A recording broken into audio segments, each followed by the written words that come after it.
આખી વાત બહુ શાંતિથી સાંભળજો. Where unity works, what is the power of unity, how it can bring success. તમે જો 1990 સુધી ટોપ ક્લાસ મેનેજમેન્ટ ગુરુઝને તમે વાંચો, બધા જ એવું માનતા હતા કે person with high IQ can work, can produce, can succeed.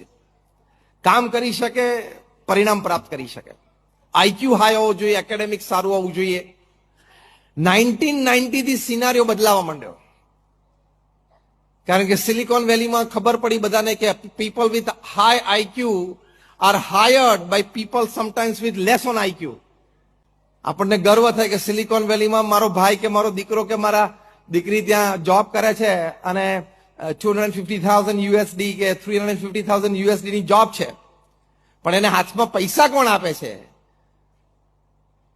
એ પૈસા આપનાર વ્યક્તિ તો બીકોમ થયેલો જ છે, વ્હાઇટ અમેરિકન ઓનર. એટલે કોન્સેપ્ટ બદલાવા માંડ્યા.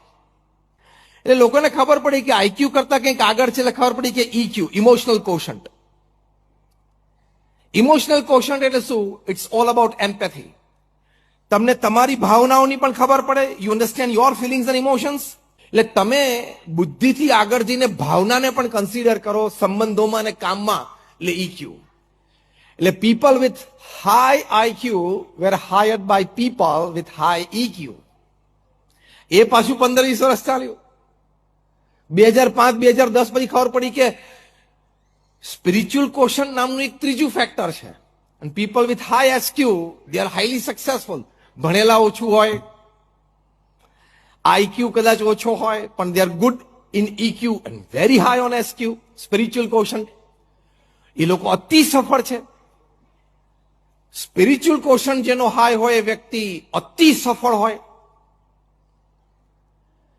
પછી સ્પિરિચ્યુઅલ કોશન્ટ શું, એનું એનાલિસિસ થયું કે કેવા સદગુણો હોય તો એ વ્યક્તિમાં સ્પિરિચ્યુઅલ કોશન્ટ હાઈ છે એવું આપણે કન્સિડર કરી શકીએ. અથવા તો vice versa, spiritual quotient high હોય તો એ વ્યક્તિમાં કેવા સદગુણો હોય. બહુ રિસર્ચ થઈ. એમાં એક પુસ્તક લખાણું, spiritual intelligence the ultimate intelligence.